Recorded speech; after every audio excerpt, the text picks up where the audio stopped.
مخدوم اشرف جہانگیر رحمت اللہ تعالی علیہ کے پیر و مرشد حضرت علاء الحق پنڈوی رحمت اللہ تعالی علیہ، جب آپ کی مبارک شادی ہوئی، شادی کے بعد آپ کی کوئی اولاد نہیں ہوئی، کئی سال تک کوئی اولاد آپ کے گھر میں نہیں ہوئی، محترمہ ایک دن اپنے شیخ سے کہنے لگی، اپنے شوہر نامدار سے کہنے لگی، حضور میں دیکھتی ہوں کہ آپ کی بارگاہ میں لوگ روتے ہوئے آتے ہیں تو ہنستے ہوئے جاتے ہیں، پریشان حال آتے ہیں، پریشانیاں دور ہو جاتی ہیں، لوگ آپ کی بارگاہ میں غریب آتے ہیں، آپ دعا کر دیتے ہیں تو امیر ہو جاتے ہیں، حضور آپ کی بارگاہ میں لوگ لنگڑاتے ہوئے آتے ہیں، صحیح ہو کے جاتے ہیں، آپ جو چاہتے ہیں وہ اپنی دعاؤں سے کر دیتے ہیں، حضور بے اولاد اگر کوئی آپ کی بارگاہ میں آتا ہے تو وہ صاحب اولاد بن کر کے جاتا ہے، کہنا کیا چاہتے ہو، مطلب کیا ہے تمہارا؟ کہنے لگی، حضور معاملہ یہ ہے کہ میرے گھر میں بھی تو اب تک کوئی اولاد نہیں ہوئی، میری کوکھ بھی تو سونی ہے،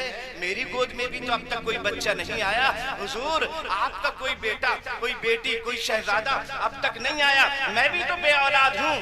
اللہ کے اس ولی نے، علاء الحق پنڈوی نے اپنی آنکھیں بند کی اور لوح محفوظ پہ اپنی بیوی کی تقدیر کو پڑھا، اور تقدیر پڑھنے کے بعد ارشاد فرمایا، تمہاری تقدیر میں کوئی بچہ ہے ہی نہیں، حضور میرے لیے دعا کر دے میرے بھی کوئی بچہ ہو جائے، تمہاری تقدیر میں کوئی بچہ ہے ہی نہیں۔ ٹھنڈی پڑ گئی، تھوڑے دن خاموش رہی، اس کے تھوڑے دن کے بعد کہنے لگی کہ حضور میری تقدیر میں بھی مجھے بھی کوئی بچہ عنایت فرما دیں، سارے لوگ فیضیاب ہو رہے ہیں، میں گھر میں ہوں، آپ کی خدمت کرتی ہوں، آپ کا کپڑا دھوتی ہوں، حضور آپ کے نہانے کے لیے پانی رکھتی ہوں، سرکار آپ کے ناشتے کا انتظام کرتی ہوں، آپ کے خادمہ، آپ کے غلام، مجھے بھی کوئی بچہ، تمہاری تقدیر میں کوئی اولاد ہے ہی نہیں۔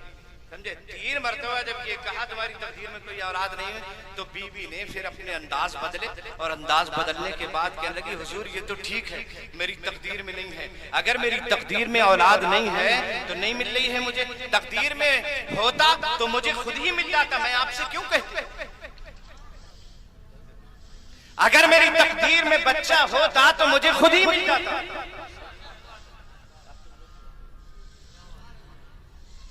آپ سے کہلوانے کی ضرورت کیا تھی؟ تقدیر میں نہیں ہے اس لیے تو کہلوا رہی ہوں، اللہ والوں کی دعاؤں سے تقدیریں بدل دیتا ہے۔ حضور میں نے کہا نہیں تمہاری تقدیر میں کوئی اولاد نہیں، کہا نہیں ہے کوئی بات نہیں، میری تقدیر میں پیدا ہو جائے، اگرچہ پیدا ہوتے ہی مر جائے، کم سے کم میرے ماتھے سے بانجھ ہونے کا کلنک تو دور ہو جائے گا۔ محلے کی عورتیں مجھے بانجھ کہہ کے چڑھاتی ہیں، اپنے بچوں کو مجھ سے چھپاتی ہیں، اپنے بچوں کے اوپر میرا سایہ نہیں پڑنے دیتی، کہتی ہیں بانجھ کا سایہ پڑ جائے گا تو ہمارا بچہ بھی ضائع ہو جائے گا، اس لیے حضور میں بہت تنگ آ گئی ہوں تانے سن سن کر، بچہ پیدا ہو جائے، اگرچہ پیدا ہوتے ہی مر جائے، اگرچہ پیدا ہوتے ہی۔ کہا اچھا یہ بات ہے، باب اجابت سے دعا ٹکرائی، مقبول ہوئی، امید ظاہر ہو گئی، 9 مہینے کے بعد گھر میں مسکراتا ہوا خوبصورت ایک بچہ پیدا ہوا۔ بے شک سبحان اللہ۔ گفتے او گفتے اللہ وبد، گرچہ از حلقوم عبداللہ وبد، جو وہ کہہ دیتے ہیں وہ ہو کے رہتا ہے، بے شک سبحان اللہ۔ جو وہ کہتے ہیں وہ تقدیر الہی ہوتا ہے۔ بچہ پیدا ہو گیا، اور جب بچہ پیدا ہوا گھر میں خوشیاں تھیں، بیوی خوش تھی، در و دیوار خوش تھے، حضور علاء الحق پنڈوی بھی بڑے خوش تھے، سمجھے۔ جیسے ہی یہ خوشیاں منائی جا رہی تھی گھر میں، بچہ پیدا ہوا، کان میں آذان ہوئی، خوشیاں ہوئی، دعائیں کی گئیں، اتنے میں دروازے پہ دستک ہوتی ہے۔ حضرت علاء الحق نے دروازے کے باہر جھانک کر دیکھا تو حضرت اسرائیل تشریف فرما تھے۔ بے شک سبحان اللہ۔ اب کوئی وہاں بھی کہے گا کہ اسرائیل کو کسی سے پوچھنے کی ضرورت ہی نہیں ہے، ہم کہیں گے بالکل صحیح ہے، پوچھنے کی ضرورت نہیں ہے، لیکن کچھ لوگ ایسے ہوتے ہیں کہ بنا پوچھے اسرائیل جا ہی نہیں سکتے۔ موسیٰ سے آ کے بار بار پوچھتے ہیں حضور چلیں گے، حضور چلیں گے، کہاں چلیں گے؟ اللہ کی بارگاہ میں چلیں گے، دنیا چھوڑیں گے؟ اچھا مجھ سے دنیا چھوڑنے کو کہتا ہے۔ حضرت موسیٰ نے جو تماچا اٹھایا اور جو سناٹے دار تھپڑ حضرت اسرائیل کے منہ پہ چڑھا ہے، آنکھ نکل کر زمین پہ گر گئی۔ اسرائیل کے تھپڑ یہ بندہ مار رہا ہے، موسیٰ اللہ نہیں ہے، مارا تھپڑ، آنکھ نکل کر زمین پہ گر گئی، جلدی سے اپنی آنکھ اٹھائی، حلقے میں رکھی، دوڑے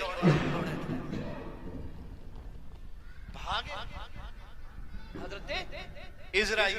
آپ کہتے ہیں بنا پوچھے آتے ہیں، ہاں ٹھیک ہے بنا پوچھے آتے ہیں، لیکن کچھ خاص ہستیاں ایسی ہوتی ہیں کہ جن سے پوچھنا ہی پڑتا ہے۔ اپنے شوہر نامدار کے چہرے کو دیکھ کر کہنے لگی حضور اسرائیل تو بغیر پوچھے آپ سے آ ہی نہیں سکتے اور بنا پوچھے لے جا ہی نہیں سکتے، تو آپ اتنا کریے کم سے کم جا کر ان سے یہ کہہ دیجئے ابھی تو پیدا ہوا ہے، ابھی چھوٹا ہے، ابھی کان میں آذان ہوئی ہے، ابھی ننھا بچہ ہے، ابھی گھر میں خوشیاں ہیں، جا کے کہہ دیجئے کم سے کم چھٹی چھلا تو ہو جائے،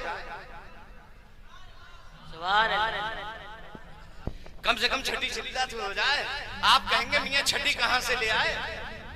امت کو گناہوں سے رہا کون کرے گا؟ یہ کام محمد کے سوا کون کرے گا؟ امت کو گناہوں سے رہا کون کرے گا؟ یہ کام محمد کے سوا کون کرے گا؟ اور خواجہ کی چھٹی اور بڑے پیر کی 11 سنی نہ کرے گا تو بھلا کون کرے گا؟ کم سے کم چھٹی تو ہو جائے۔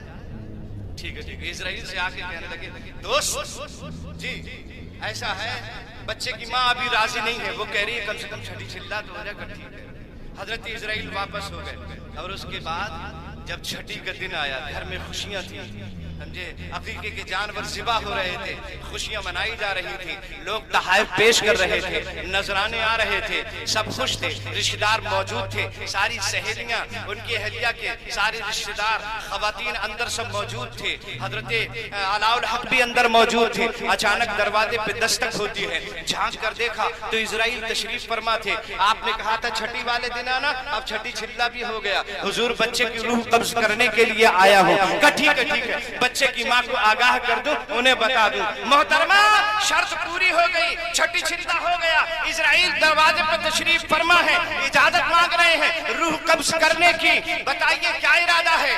وہ روح قبض کرنے آئیں گے، اجازت دے دو۔ کہا حضور دیکھیے نا کتنا اچھا بچہ ہے، کیسا پھول جیسا مسکراتا ہوا چہرہ ہے، حضور کتنا پیارا بچہ ہے، کپڑا پہن کے اور زیادہ اچھا لگتا ہے، میں سینے سے لگاتی ہوں میرا دل ٹھنڈک سے بھر جاتا ہے۔ حضور آپ بھی تو سینے سے جب لگاتے ہیں تو آپ بھی تو خوش ہوتے ہیں، اور جب میں خوش ہوتی ہوں تو آپ بھی بہت خوش ہوتے ہیں۔ حضور بچے کا چہرہ دیکھ دیکھ کے ہم لوگ کیسے جی رہے ہیں، کتنا اچھا لگ رہا ہے، ابھی چھوٹا ہے، ننھا ہے، جب یہ انتقال کرے گا تو یقیناً میں روں گی، اور میں روؤں گی تو آپ بھی روئیں گے، حضور آپ کو بھی قلق ہوگا، اور میں نہیں چاہتی آپ کے دل کو کوئی تکلیف پہنچے۔ اپنے دوست سے یہ کہہ دو کہ جاؤ کم سے کم جوان تو ہو جائے، جب جوان ہو جائے تب لینے آئیے گا۔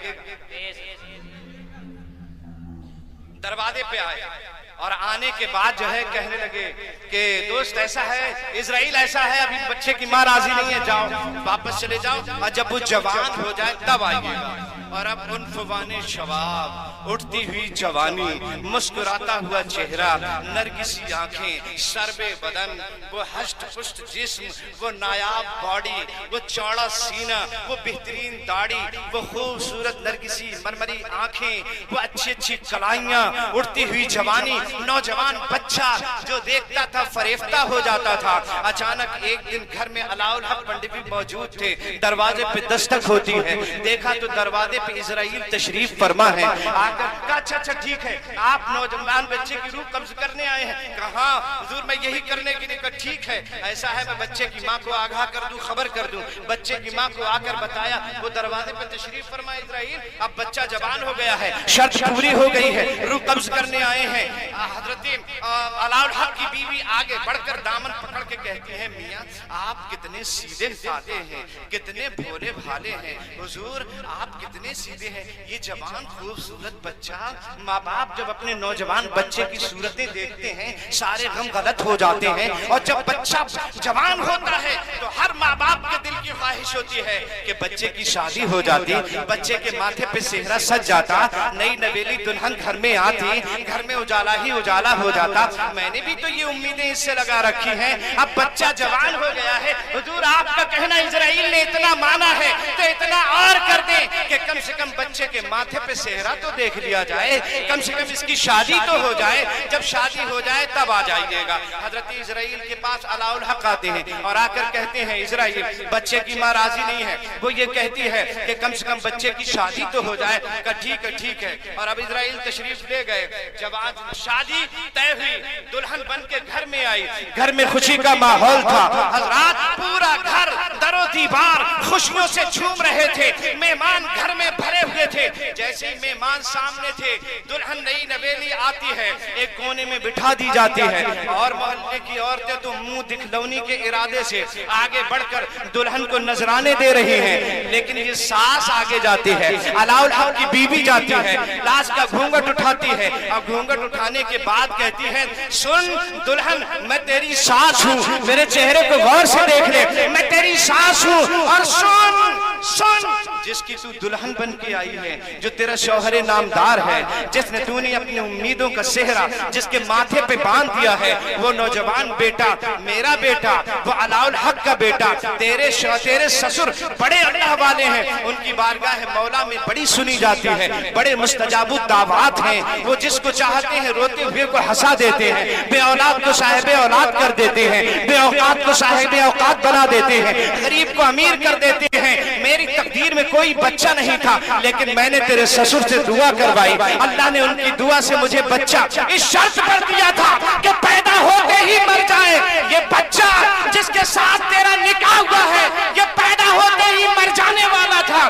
میں نے بڑی حکمت عملی سے اس بچے کو بچایا ہے اور اس بچے کو اپنی حکمت عملی کی وجہ سے یہاں تک لے کر آئی ہوں. یہاں تک لانا میرا کام ہے, آگے لے جانا تیرا کام ہے. اب تو مجھے شرم آتی ہے بار بار کہتے ہوئے. دلہن کہتی ہے ساسو ماں کیا کہہ رہی ہیں؟ ہاں بیٹی میں بالکل صحیح کہہ رہی ہوں. جیسے ہی تیرے سسر گھر کے اندر آئیں گے فوراً اسرائیل دروازے پہ آ جائیں گے اور تیرے نوجوان شوہر کی روح قبض کر کے لے جائیں گے. تو سہاگن سے ابھاگن ہو جائے گی, تو بدھوا ہو جائے گی, تو بیوہ ہو جائے گی, مانگ کا سندور اجڑ جائے گا. اے میری بچی اب مجھے شرم آتی ہے, میں نہیں بولوں گی, آگے تیرا کام ہے. اتنے میں علاء الحق گھر میں تشریف لے آتے ہیں. جیسے ہی حضرت علاء الحق گھر میں تشریف لائے, دلہن نئی نویلی تھی, لاج کا گھونگٹ اتار کے پھینکا, دوڑی دوڑی سسر کے قدموں میں پہنچی اور پیر پکڑ کے کہتی ہے حضور اگر یہ مذاق کرنا تھا تو کسی امیر کی بیٹی کے ساتھ کرتے, حضور اگر آپ کو ایسا ہی کرنا تھا تو کسی امیر زادی کو بیاہ کے لے آتے.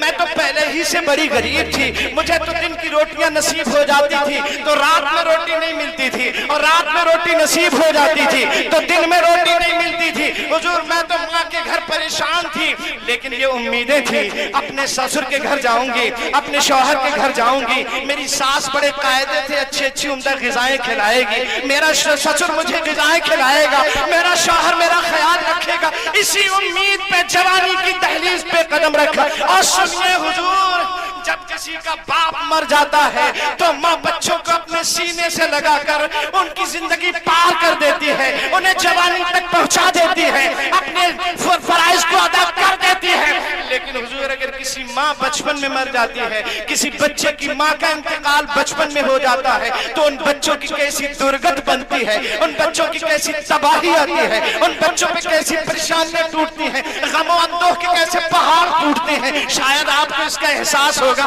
میری ماں تو بچپن ہی میں مجھ سے جدا ہو گئی تھی. سدا بن ماں کے بچے باپ پر بوجھل ہی رہتے ہیں, سدا بن ماں کے بچے باپ پر بوجھل ہی رہتے ہیں, مگر بن باپ کے بچوں کو ممتا پال لیتی ہے اور امیری ڈھونڈتی ہے, امیری ڈھونڈتی ہے. سونے چاندی کی دکانوں کو غریبی کان چھدواتی ہے, تنکا ڈال لیتی ہے. کانوں میں پہننے کے لیے بالیاں بھی نصیب نہ تھی, میں نے کان چھدوائے تھے تو تنکے اپنے کانوں میں ڈالے تھے, لیکن امید یہی تھی میرا شوہر مجھے لا کے دے گا. حضور میں نے سنا ہے میں بیوہ ہو جاؤں گی, میرے شوہر کا انتقال ہو جائے گا. ابھی یہ گفتگو سسر کی اور دلہن کی چل ہی رہی تھی, اتنے میں دروازے پہ دستک ہو جاتی ہے. بے شک سبحان اللہ. ابھی سسر بہو یہ گفتگو کر ہی رہے تھے, سسر کی آنکھیں دبدبا گئی تھی دلہن کی یہ کہانی سن کر. اتنے میں دروازے پہ دستک ہوتی ہے, دروازہ کھول کے دیکھا تو سامنے اسرائیل تشریف فرما تھے. ارشاد فرماتے ہیں جب دیکھو تو چلے آتے ہو,